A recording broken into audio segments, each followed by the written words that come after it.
Hello everyone. Today I'm back with a new video. And for those who don't know me, my name is Anshika Rathi and I've scored 96% in my class 10 boards. Okay. So I think I'm the best person to guide you over this matter. Today's video title is going to be English video. It's how to score 100 by 100 in English. This video is going to be the most requested one because many of you have requested for this particular video in the comment section. So your video is here, so keep watching it and don't forget to watch this till the very end.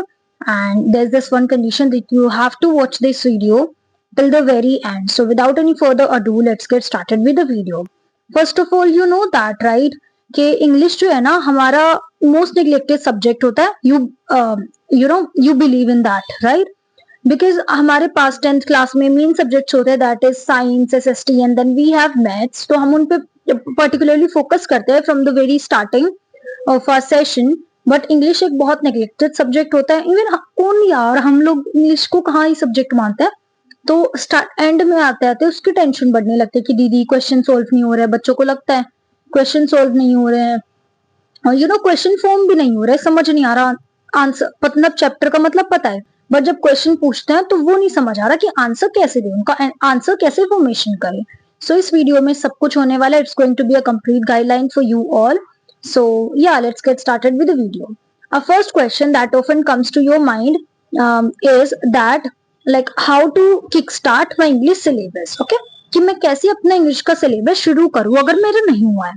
वैसे मैं बता दूं कि ये जो video है ये उन सब स्टूडेंट्स के लिए जिनका सिलेबस स्टार्ट भी नहीं हुआ है, जिनका 50% कंप्लीट है और जिनका पूरा कंप्लीट हो चुका है, उनके लिए भी ये वीडियो इक्वली हेल्पफुल रहने वाली है. सो अगर हम इंग्लिश के सिलेबस की बात करती हूँ मैं, तो you know what, you have this 3 to 4 step process simply. That is that you are going to do is that first number one thing that you have to do is you have to watch one shot videos. आपको पहले one shot videos देखने हैं bye Simran Sahani दीदी, bye dear sir we have Shipra Mishra ma'am, she is great. Okay, and then we have educational भैया. कोई भी YouTube channel आपने खोला, आपने उसके वन शॉट वीडियो से शुरू करी. बिकॉज मैं मानती हूँ कि अभी आप स्कूल कम जा रहे होगे या फिर मन भी नहीं करता होगा बिकॉज सब सर्दियां भी आ गई है, यू नो व्हाट, राइट. सो या तो फिर आप वन शॉट वीडियोस लगाओ, उनको पर्टिकुलरली बहुत अच्छे से देखो. Don't forget to read NCERT line by line. Because फिर आप ये मत करो कि आप दीदी हम वन शॉट वीडियो देख चुके हैं, हमें पता है कि क्या पर्टिकुलरली चीजों की स्टोरी थी, कौन क्या कैरेक्टर्स थे, क्या प्लॉट था and everything. Okay, main theme क्या थी. बट नहीं यार, आपको मेन चीज पता चल गया, लेकिन आपको आंसर फॉर्मेशन के लिए वो चैप्टर की वर्ड्स पता होने चाहिए, पर्टिकुलरली जो वर्ड्स आप यूज करने वाले हो उस चैप्टर में. ओके, सो उसके लिए आपको एनसीईआरटी रीडिंग मस्ट है. सेकेंड नंबर पे आपको NCERT line by line read करनी है. And then the third and the most important step that is going to be you have to practice, you have to solve,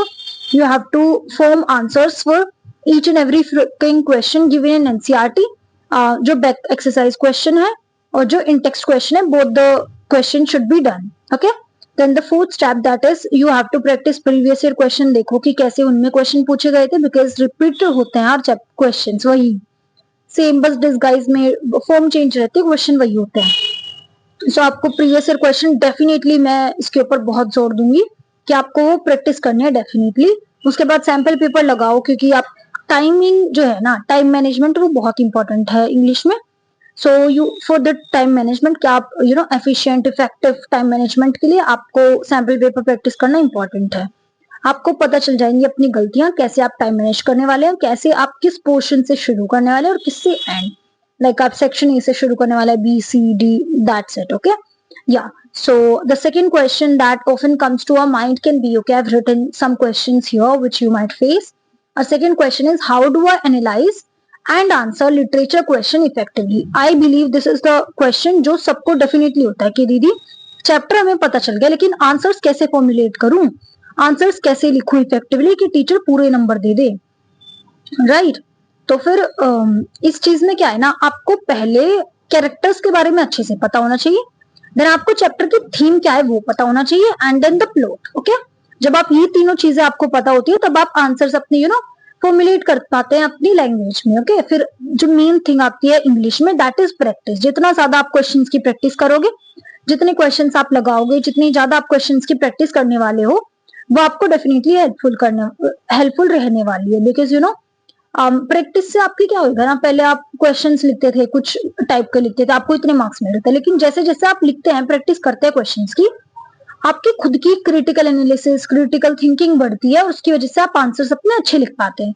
textual evidence आप ले सकते हैं, textual evidence that is text में क्या actually चीजें लिखी हुई थी, क्या वर्ड्स यूज हुए। ओके, सो जब आपको ये चीजें पता चल जाएगी, आप प्रैक्टिस करेंगे आंसर्स की, तो या डेफिनेटली आप क्वेश्चन फॉर्म करने वाले हैं अच्छे से।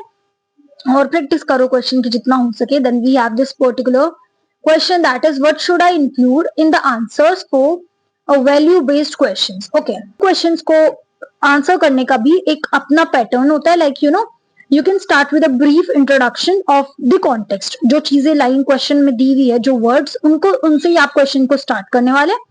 देन जो आपको लगता है आपकी डेली लाइफ से जो वैल्यूज, जो मोरल्स निकल के आते हैं, उनका अच्छे से यूज करो, उनको हाईलाइट करो एंड उससे वो चीज को कनेक्ट करो। और रियल लाइफ एग्जांपल्स दो। Real life examples would be great if you are using them in your answers. So ya, और फिर एंड में कंक्लूड करो with your opinion. Okay, conclude the answer with your opinion. आपका क्या opinion है, आपको क्या लगता है, तो उससे वो आंसर को दो। Thus I believe, therefore this and you have to do this. Okay, इससे आपको definitely, I assure you that you will get 100 marks definitely. So you have to focus on this particular thing also. Then we have okay, the next question is how can I improve my vocabulary? Because questions मुझे पता है, questions मैं formulate कर लेता हूँ, और मेरे को चैप्टर की वो भी पता है, थीम क्या है, चैप्टर क्या है, स्टोरी क्या है, सब कुछ मुझे मालूम है। बट वर्ड्स कैसे यूज करें, लाइक ये भी बहुत इम्पैक्टफुल एक चीज होती है कि जितनी आपकी अच्छी वोकैबुलरी, उतना टीचर इंप्रेस हो जाता है। और वो इम्पोर्टेंट भी है कि आप एग्जामिनर को इम्प्रेस करो, उसको लगे हाँ भाई कुछ तो लिख। Be improved by if you are reading articles, your reading articles regularly. Then you should maintain a vocabulary journal और a notebook जिसमें आपने इतने सारे वर्ड्स लिखे हो जो चैप्टर्स के बीच में आए हैं आपके, वो चीजें आप यूज करो, यूटिलाइज करो उनको। और जो भी न्यू वर्ड्स आपको पता चले, jot them down on that journal और notebook. That is going to be really helpful for you. Like we have particular words which you can use और वो impression बहुत create करते हैं। Like there is this thing called, okay, हम कहते हैं that I am happy. Instead of happy, you can use the word elated. Then we have curious. Curious की जगह आप use कर सकते हैं inquisitive. These are some of the examples which you can use in your English. Okay, instead of tired, you can use I'm drained, I'm exhausted. These words create some impact on a higher level. Then we have this word called importance. Instead of importance, you can use crucial, vital, and these kind of things. We have difficult. Rather than difficult, you can use the word daunting. This is a daunting task. This is a daunting activity and thing like that. अब ये part complete हो जाता है and फिर आता है कि reading comprehension जो है ना, वो एक एक ट्विस्ट है, वो एक अलग ही चीज है। क्योंकि देखो, आपकी क्लास के टॉपर्स हैं, आपके कंपेटिटर्स हैं, वो क्या करने वाले हैं ना कि उनको पता है स्टोरी क्या है, वो उनको मालूम है। चैप्टर लिटरेचर में वो अपना कुछ नहीं छोड़ने वाले हैं। लेकिन जो चीजें कि आप टॉपर हैं या आप किसके हाईएस्ट मार्क्स हैं इंग्लिश में, या क्या चीज चल रही है ना, वो रीडिंग कॉम्प्रीहेंशन एक बहुत बड़े लेवल पर वो चीज तय करता है।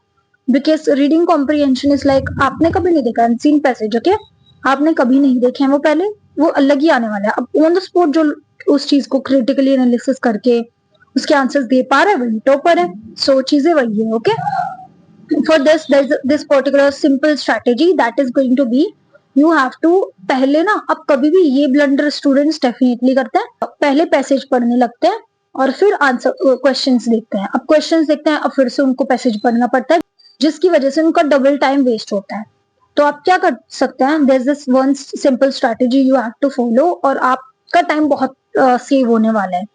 दैट इज, पहले आप क्वेश्चंस पढ़ो। अब जो उनमें कीवर्ड्स आपको दिख रहे हैं, वर्ड्स जो कीवर्ड्स की तरह अपीयर हो रहे हैं, आप उनको अंडरलाइन करो। देन उन वर्ड्स को जब सेकेंड स्टेप में पैसेज पढ़ने वाले हो, उन वर्ड्स को उस पैसेज में ढूंढो, पैसेज पढ़ो, और सिर्फ उन लाइंस जिनमें वो वर्ड हैं उन पर फोकस करो और उन आंसर्स को देने की ट्राई करो। I am sure that you are going to be great at passage cracking. Okay, you can crack passages easily, and this is the really simple step you can follow. You have to follow this, that you have to practice passages regularly.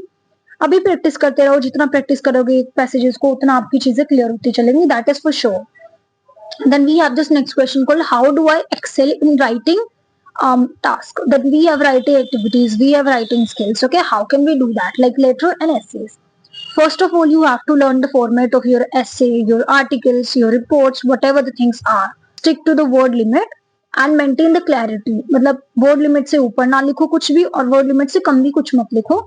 Word limit को पर stick करो बिल्कुल, और अपनी clarity maintain करके रखो. आपने actually में क्या लिखा है उसको पहले ब्रीफ पॉइंट्स में लिख लो अपनी नोटबुक में, जब भी आप क्वेश्चन सॉल्व कर रहे हो ये, और पॉइंटर्स में लिखो एंड फिर उसको एलैबोरेट करने का ट्राई करो. सो या that's it. We have this presentation thing के प्रेजेंटेशन डेफिनेटली बहुत इंपॉर्टेंट है. Presentation plays the important role if you know that. Okay, so presentation definitely बहुत इंपॉर्टेंट होने वाली है हमारी चीज.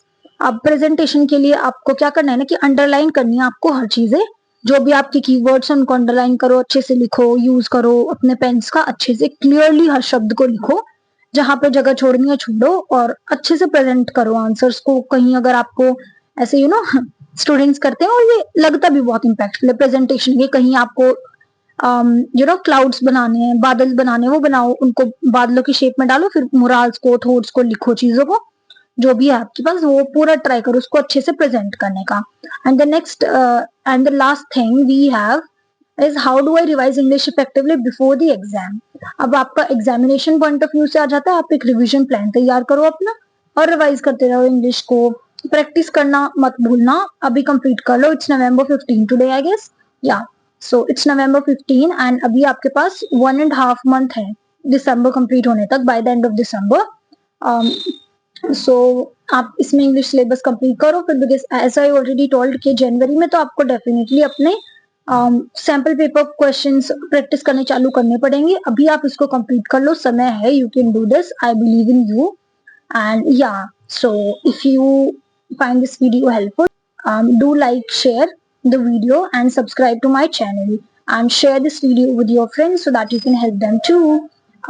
I believe in you and you got this and I know you'll do this. Okay, if you have any freaking doubt, any smallest of the doubt, like अगर आपको छोटी से छोटी भी चीजों में कोई भी डाउट है तो आप फेस करें, आपको लग रहा है आप अपने टीचर से नहीं पूछ सकते, स्कूल में सीनियर से नहीं पूछ सकते, you can definitely comment and I will surely answer. अगर मेरे को पूरा पैसेज लिख के भी आपको आंसर का जवाब देना पड़े मैं डेफिनेटली देने वाली हूँ.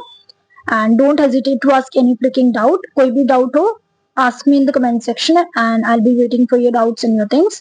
And tell me what video do you want next. So yeah, that's it for today's video. I hope you liked it and we'll meet you next time. Thank you.